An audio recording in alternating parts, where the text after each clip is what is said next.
What's up, YouTube? This is Too Raw for TV. So I want to go ahead and acknowledge a major milestone accomplished tonight by LeBron James of the Los Angeles Lakers in tonight's game against the Washington Wizards.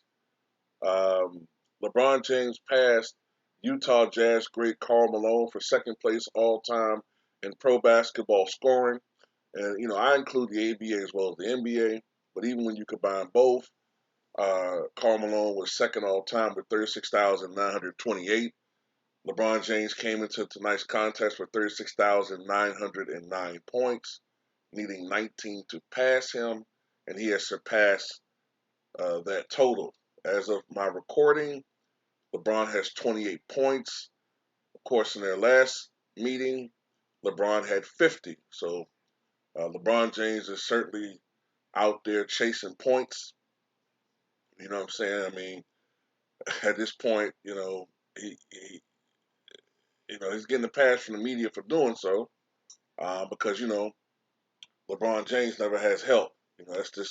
That's always been the mantra. With any LeBron team, he doesn't have enough help, or at least in hindsight.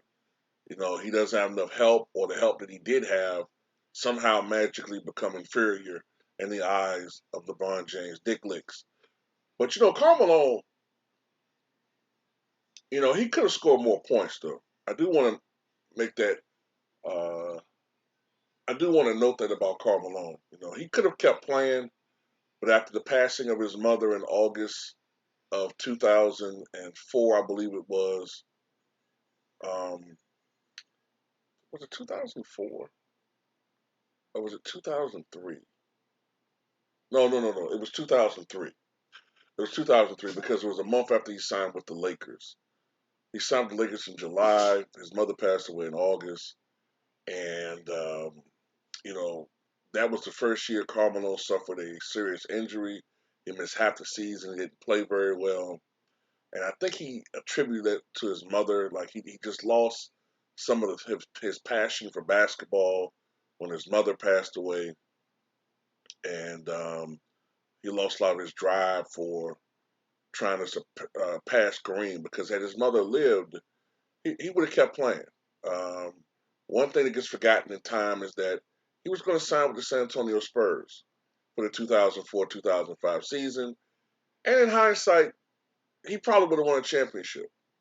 But he had a meeting with the team. In his mind, he knew he was done, and he announced his retirement not long afterward. But he could have passed Kareem. Um, but anyway, LeBron James is on his way to becoming an all-time leading scorer. But I do have to say this: if Kareem isn't considered the GOAT by the media for being an all-time leading scorer, why does it magically make LeBron the GOAT if he becomes an all-time leading scorer? I'm just saying. They act like that's the be-all, end-all, but why it's not for Kareem? When you can consider Kareem the greatest high school basketball player of all time, the greatest collegiate player of all time, arguably the greatest pro, but, according to Nick Wright and Shannon Sharp and all these other guys, Kareem ain't the GOAT. And they'll just invent reasons why he's not. They'll invent reasons why Wilt isn't the GOAT. They'll invent reasons why it's not Mike or Magic or Larry. But it is what it is. Stats. Let me put it like this: stats matter when it comes to LeBron, but not Wilt. The number of final appearances matter when it comes to LeBron, but not Bill Russell. But anyway, that's all I got to say.